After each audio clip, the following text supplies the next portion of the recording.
Ada yang mengatakan kalau rumah bukan hanya sebuah bangunan untuk ditempati, rumah mempunyai makna yang lebih dari itu.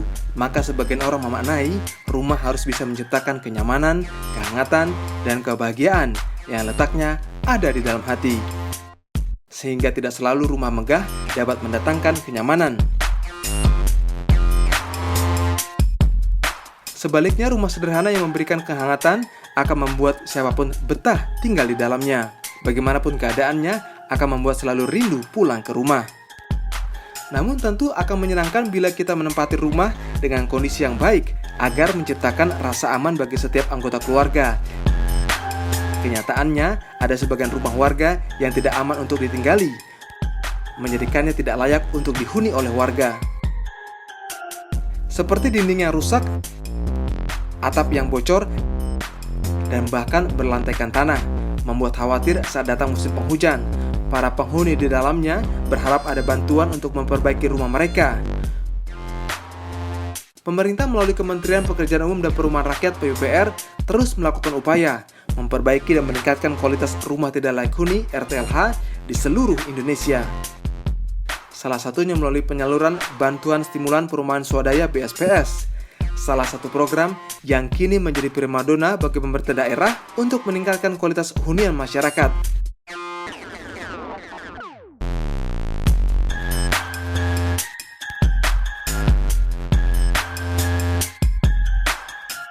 Kementerian PUPR mengantongi data ada 3,4 juta unit rumah tidak layak huni. Pada 2015 hingga 2019 lalu, pemerintah menargetkan penanganan RTLH mencapai 1,5 juta unit. Dan di 2020 mencapai 182.000 unit di seluruh Indonesia. Alokasi dana yang disiapkan sebesar 4,4 triliun rupiah. Ada dua kategori dana BSPS, yakni peningkatan kualitas rumah swadaya (PKRS) dan pembangunan rumah baru swadaya (BPRS). Program PKRS juga terbagi menjadi dua kategori, yakni 17,5 juta rupiah terdiri atas komponen bahan bangunan 15 juta rupiah dan upah kerja 2,5 juta rupiah.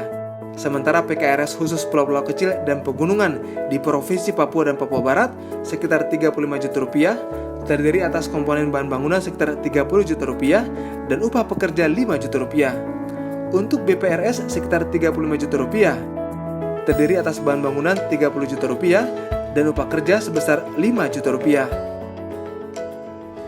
Tugas dan fungsi Direktorat Jenderal Penyediaan Perumahan sesungguhnya ada dua tugas pokoknya.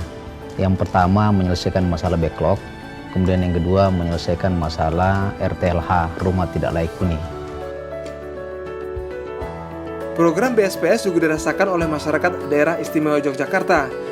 Kementerian PUPR melalui Satuan Kerja Non-Vertikal Tertentu SNVT Penyediaan Perumahan Provinsi DIY, Direktorat Jenderal Penyediaan Perumahan pada 2017 melakukan bedah rumah di 4 kabupaten. Total dana yang dialokasikan untuk program tersebut sebesar 22,5 miliar rupiah. BSPS merupakan bantuan bagi masyarakat yang berpenghasilan rendah atau MBR dalam bentuk peningkatan kualitas dan bangunan baru. Bantuan tersebut bisa berupa perbaikan atap, lantai, dan dinding rumah. Berguna untuk memenuhi syarat kesehatan, keselamatan, dan kenyamanan. Dana yang dialokasikan akan digunakan untuk membangun 1.500 unit rumah dengan kategori peningkatan kualitas sedang dan berat. Di Yogyakarta ada 4 kabupaten yang menerima bantuan BSPS, yakni Kabupaten Bantul, Kulon Progo, Sleman, dan Kabupaten Gunung Kidul. Seperti yang dirasakan oleh Purwanto, masyarakat Desa Selo Pamioro Imogiri, Bantul. Ia mendapatkan bantuan BSPS pada tahun 2018. Nama saya Purwanto, anak dari Ibu Marini. Alamat saya dari Kedung Jati, Selo Pamioro Imogiri. Dulu rumah saya dari gebyok, sekarang alhamdulillah seperti ini berkat bantuan dari BSPS dari kementerian. Dulu lantainya masih tanah, sekarang udah ada pelurnya. Dulu ada masih gebyok, sekarang sudah tembok, sekarang seperti ini. Dindingnya dulu masih dari keripik, sekarang udah fresh. Terima kasih kepada pemerintah Kementerian PUPR telah membantu kami. Jadi dulu dari rumah seperti dulu sampai sekarang seperti ini.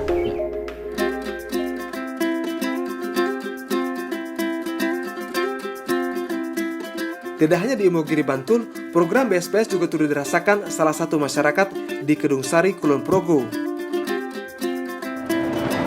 Nama saya Bayem, saya tinggal di Dusun Desa Kelurahan Kedung Sari. Saya tinggal bersama anak dan suami saya.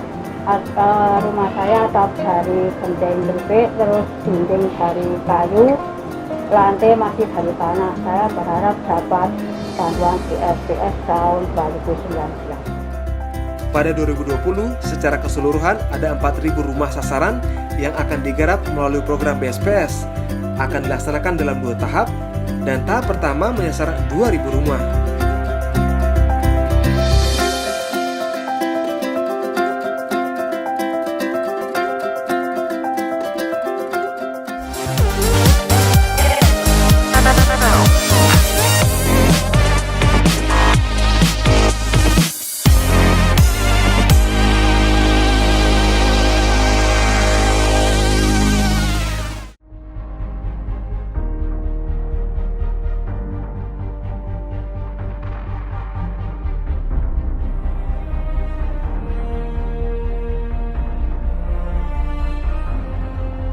Tumbuh dan bergerak cepat membangun negeri, Kementerian PUPR menjadi rumah bagi insan PUPR di seluruh negeri.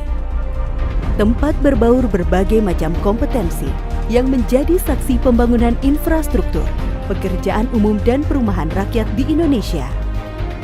Dari ranah di mana budaya kerja terpelihara subur, Kementerian PUPR melahirkan insan-insan cendekia berkarakter luhur.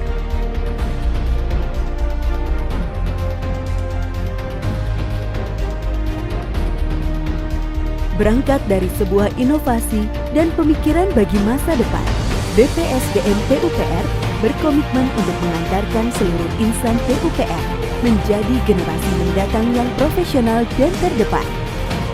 Sejalan dengan kemajuan teknologi industri 4.0, BPSDM PUPR tidak hentinya berinovasi, mengedepankan kreativitas dengan terus berkreasi, menghasilkan 2 pemikiran pembelajaran untuk kemajuan Indonesia.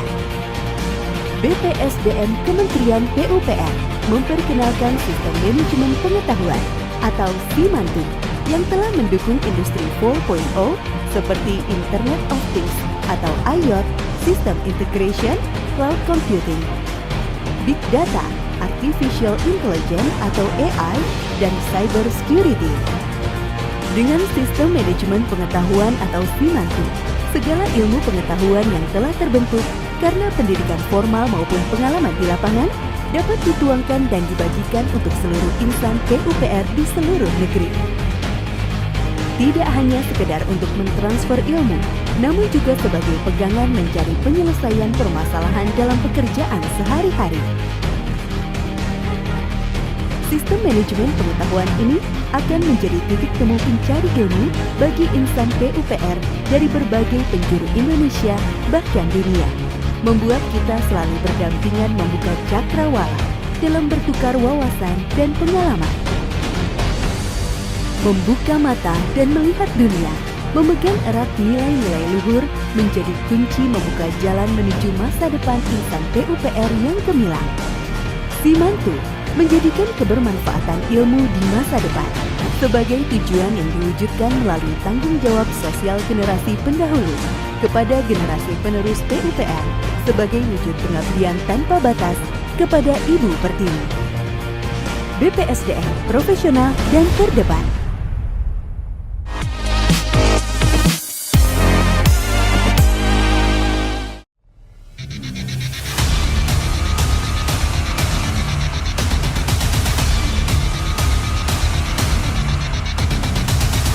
Sebagai ibu kota negara, Jakarta selalu menjadi magnet bagi kaum urban.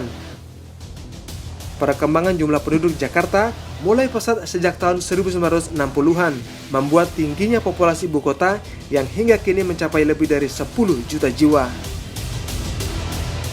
Meningkatnya jumlah penduduk dan aktivitas di kota Jakarta menuntut adanya pelayanan publik dasar yang baik untuk bisa menunjang kehidupan kota. Populasi yang tinggi juga memicu turunnya kualitas lingkungan, di antaranya pencemaran sungai.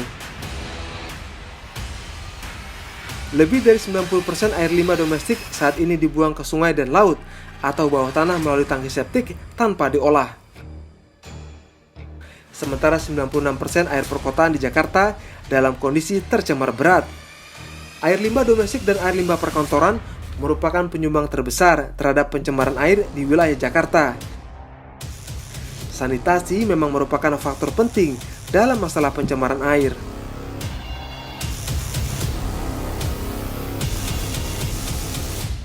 Aliran Sungai Ciliwung merupakan salah satu pemasok kebutuhan air bagi sebagian warga DKI Jakarta. Ciliwung dibagi menjadi 3 bagian, yaitu bagian hulu, tengah, dan bagian hilir. Saat ini Sungai Ciliwung mengalami kerusakan parah dibanding sungai lainnya.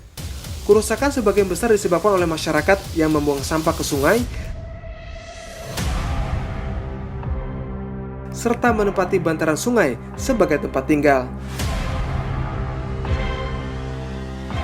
Karena Jakarta sebagai ibu kota dan menjadi ikon ibu kota negara, tentu hal ini tidak bisa dibiarkan. Perlu penanganan khusus agar Sungai Ciliwung dapat terkendali. Pemerintah dalam hal ini Kementerian Pekerjaan Umum dan Perumahan Rakyat (PUPR) melalui Badan Besar Wilayah Sungai Ciliwung melaksanakan normalisasi Sungai Ciliwung. Kegiatan normalisasi Kali Ciliwung itu merupakan program kegiatan yang harus dilakukan oleh Kementerian PU dan Perumahan Rakyat. Ini merupakan satu kegiatan direktif Presiden tahun 2013 yang harus dilakukan juga bersamaan pada tahun 2013. Penanganan normalisasi Kali Ciliwung sepanjang 19 km, kita mulai dari pintu air Manggarai dan kita akhiri dari jembatan tol Sibri Simatupang. Kondisi saat ini adalah kapasitas aliran tampung Kali Ciliwung ini hanya lebih kurang sekitar 200 meter kubik per detik, dan ini kita normalisasi, kita tingkatkan kapasitas tampung aliran menjadi 570 meter kubik per detik. Harapan yang kita inginkan bahwa bagaimana kita lebih memperhatikan untuk menjaga sungai-sungai itu jangan menjadi tempat buang sampah. Pekerjaan normalisasi Sungai Ciliwung dengan daerah aliran sungai DAS 337 km persegi meliputi beberapa tahapan. Pertama, rencana panjang sungai yang ditangani 19 km.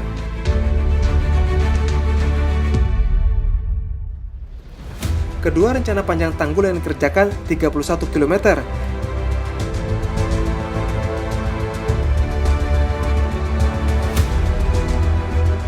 Ketiga, realisasi panjang tanggul yang dikerjakan 9 km. Normalisasi Sungai Ciliwung memiliki panjang 109 km yang berhulu di Gunung Pangrango terbagi menjadi 4 ruas.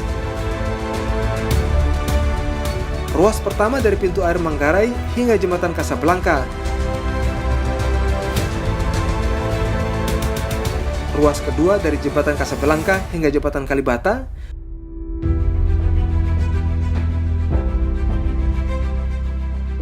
Ruas ketiga dari jembatan Kalibata hingga jembatan Condet.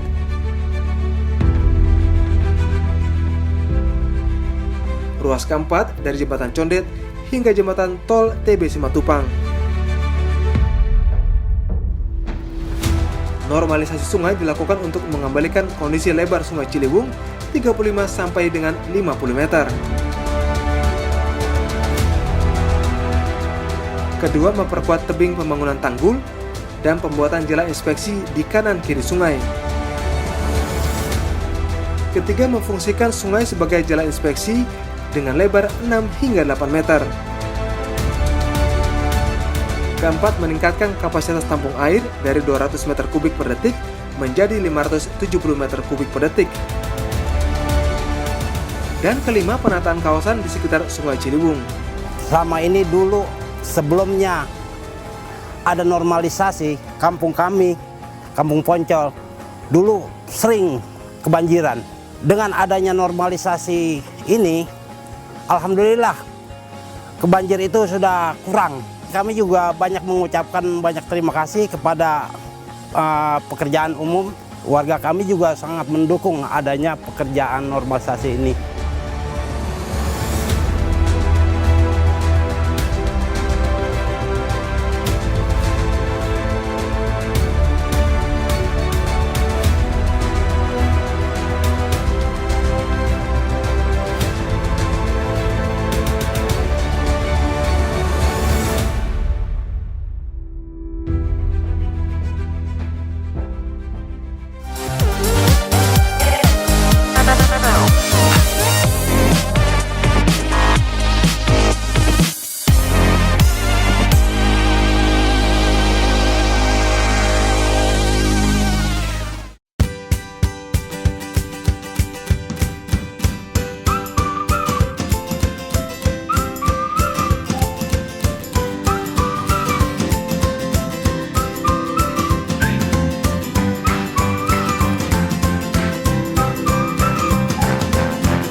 Menteri Basuki Hadi Mulyono memang unik. Gayanya santai, bicaranya ceplas-ceplos, juga suka bercanda. Jago main drum, gitar pun bisa.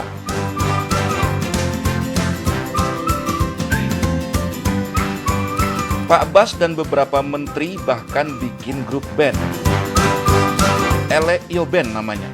Pernah manggung di Java Jazz juga.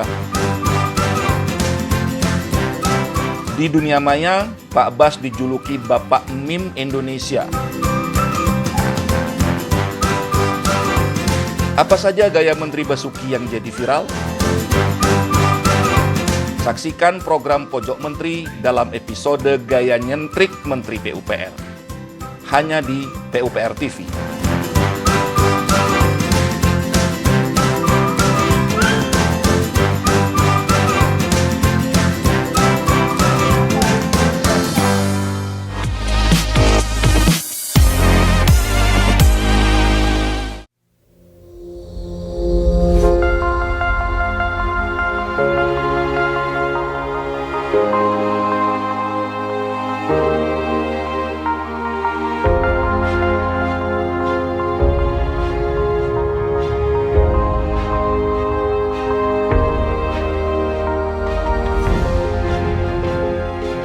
Air merupakan kebutuhan pokok bagi makhluk hidup. Tidak hanya manusia, air penting bagi makhluk hidup lainnya baik hewan ataupun tumbuhan. Tanpa adanya air, tidak akan ada kehidupan di dunia ini. Sayangnya kesulitan air dirasakan masyarakat yang berada di sebagian wilayah Yogyakarta. Memprihatinkan, masih ada beberapa wilayah yang masih kekurangan air baku di daerah tujuan wisata ini. Pemerintah melalui Kementerian Pekerjaan Umum dan Perumahan Rakyat PUPR, Direktorat Sumber Daya Air, membangun sistem penyediaan air minum SPAM Regional Yogyakarta, Sleman, dan Bantul, Kartamantul. SPAM ini akan melayani kebutuhan air bersih bagi 70.000 sambungan rumah atau setara dengan 350.000 jiwa yang tinggal di Yogyakarta dan sekitarnya. Sistem terpadu ini dapat mengatasi keterbatasan air baku yang tidak merata di berbagai daerah, serta menghemat anggaran dalam pembangunan instalasi pengelolaan air minum atau IPA dan jaringan distribusinya. Pembangunan SPAM regional lebih efektif karena sumber air bakunya satu, tetapi dapat dimanfaatkan untuk beberapa kota kabupaten. Untuk sumber air di regional Kartamantul berasal dari Sungai Progo yang disediakan Balai Besar Wilayah Sungai Serayu Opak. Kula manggon wonten ing mriki wiwit tahun 1919.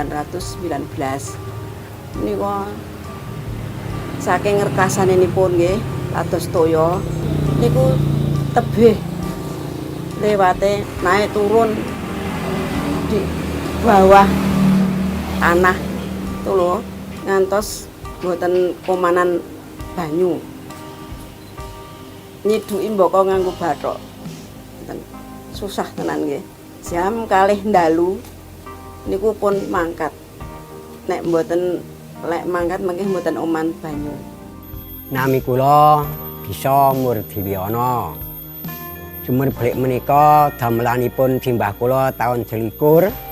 Lajeng kula gunakaken sak sampunipun simbah kula mboten wonten menika dipun ginakaken nggih tiyang kathah. Nah, ini kebiasaan kami sejak dulu apabila mau mandi, mau masak harus menimba air dari sumur gali. Dan menggunakan sumur gali ini ada kesulitan bila musim kemarau atau kemarau panjang, itu pasti untuk mencuci, apalagi kebutuhan yang agak banyak, kami harus mencari sumber yang lain. SPAM Kartamantul berkapasitas 700 liter per detik yang terbagi dalam 2 tahap. Tahap pertama SPAM Bantar dengan kapasitas 400 liter per detik yang dibangun pada 2014 dan selesai pada 2018. Kedua SPAM Kebon Agung dengan kapasitas 300 liter per detik yang akan dibangun pada 2020. Instalasi yang dibangun di lokasi ini dengan kapasitas 400 liter per detik. Pelaksanaan pembangunan ini dilaksanakan mulai tahun 2014, kemudian sampai dengan 2015, kemudian dilanjut lagi tahun 2016 sampai dengan 2018. Setiap pentahapannya itu dibangun dengan kapasitas 200 liter per detik, masing-masing di 2 tahun yang pertama 2014-15 dan 200 liter per detik di tahun 2016 sampai dengan 2018. Awalnya pelaksanaan pembangunan SPAM regional ini diprakarsai oleh Pemda DIY dengan Kementerian PU melalui Ditjen Cipta Karya dan Ditjen SDA untuk memenuhi kebutuhan di kawasan perkotaan Yogyakarta. Kawasan perkotaan di Yogyakarta ini merupakan kawasan yang berkembang yang dengan terkonsentrasi dengan pengembangan jumlah penduduk. Nah, untuk saat ini cakupan pelayanan yang ada di kawasan perkotaan Yogyakarta itu baru mencapai sekitar 23%. Nanti dengan dibangunnya sistem SPAM regional Kartamantul ini akan ditingkatkan untuk menjadi pelayanannya menjadi sekitar 50%. Nah, kemudian dalam pelaksanaannya tentu kami mengalami berbagai macam kendala yang kami hadapi, diantaranya yaitu terkait perizinan yang harus kami lewati, terutama pada saat pelaksanaan pemasangan pipa di mana banyak desa atau jalur yang harus kami lewati, yaitu kurang lebih sekitar total hampir 30 km, itu melewati kurang lebih sekitar 20-an desa yang harus kami sosialisasikan dan kami sampaikan terkait pelaksanaan pembangunan ini. Tapi dengan adanya sosialisasi dan komunikasi yang baik antara pihak dari pelaksana dan juga dari instansi terkait dan juga masyarakat, ya alhamdulillah semuanya bisa dilaksanakan dan diselesaikan tepat pada waktunya. Di sini saya kesehariannya bertugas mengolah air bersih dari air baku Sungai Progro, diolah menjadi air bersih untuk layak dikonsumsi dan didistribusikan ke masyarakat Yogyakarta.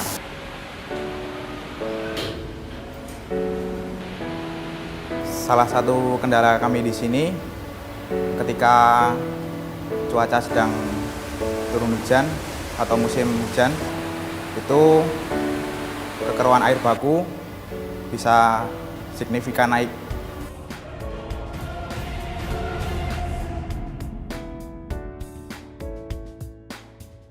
Terkait pemanfaatan, saat ini memang masih sekitar 50% dari total kapasitas yang sudah dimanfaatkan oleh baik itu Pemda Bantul, Pemda Sleman, dan Kota Yogyakarta. Tetapi ke depan dalam hal ini mungkin pengelola yaitu dari pihak Pemda DIY itu sudah menyiapkan langkah-langkah untuk memaksimalkan pemanfaatan yang 50%-nya lagi. Kendala-kendala yang biasanya dialami oleh pengelola yaitu terkait terbatasnya sumber daya manusia, sehingga dalam pengoperasian ini masih terbatas personil untuk mengoperasikan instalasi pengolahan airnya.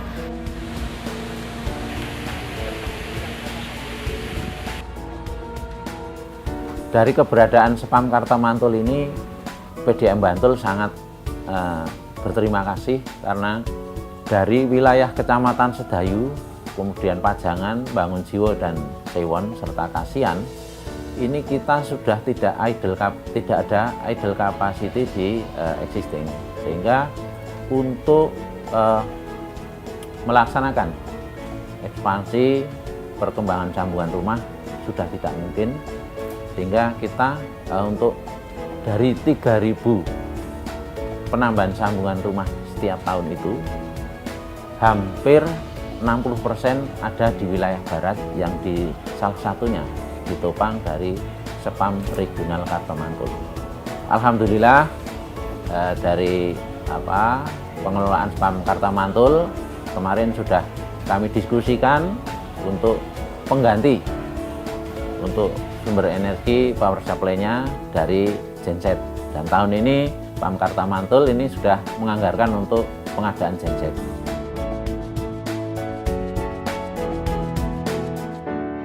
SPAM Kartamantul memiliki target 100-0-100, yakni target 100% akses air minum, 0 kawasan permukiman kumuh, dan 100% akses sanitasi yang layak dapat terpenuhi. Semua dalam rangka menuju masyarakat Indonesia yang sejahtera. Untuk kedepannya dari kami saat ini namanya sudah menjadi Balai Prasarana Permukiman Wilayah yang membawai terkait penyediaan air minum, kami juga akan mengembangkan spam-spam regional yang ada di Yogyakarta. Di antaranya kedepannya yaitu untuk spam regional Kamijoro, nanti untuk wilayah Kulon Progo dengan Kabupaten Bantul, sekaligus untuk menyuplai air untuk bandara baru Yogyakarta International Airport. Kemudian ada lagi juga spam regional Banyusoco untuk wilayah pelayanan Gunung Kidul, Kabupaten Sleman dan Kabupaten Bantul. Dan juga nanti kedepannya ada juga spam regional dari Sungai Bawah Tanah untuk wilayah di Kabupaten Gunung Kidul.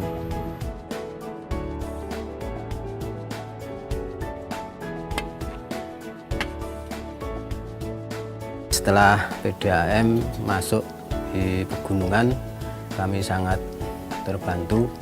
Walaupun musim penghujan, musim kemarau kami sudah tidak kesulitan air lagi. Kami mengucapkan terima kasih kepada pemerintah karena PDAM sudah bisa dinikmati oleh masyarakat pedesaan. Harapan kami nanti pelayanan PDAM semakin meluas dan semakin baik dan dapat menjangkau seluruh masyarakat walaupun di pedesaan. Lajeng sak menika gandeng sampun wonten PDAM, sumur menika sampun boten dipun ginakaken tiyang kathah, namung kadangkala menawi PDAM menika mati, sumur menika tesih dipun ginakaken. Monggo niku nginggil kalih riki niku namung pinten nggih. 100-an saged nek mboten nganti. Nek dong ming kurang saka 100 barang niku. Nek kula mboten nonton PDAM, mboten saged lancar anggen kula pados rezeki. Kula matur nuwun sangat saking jasanipun saking PDAM. Niki saking tanah kula saged berkahi sedaya warga mriki.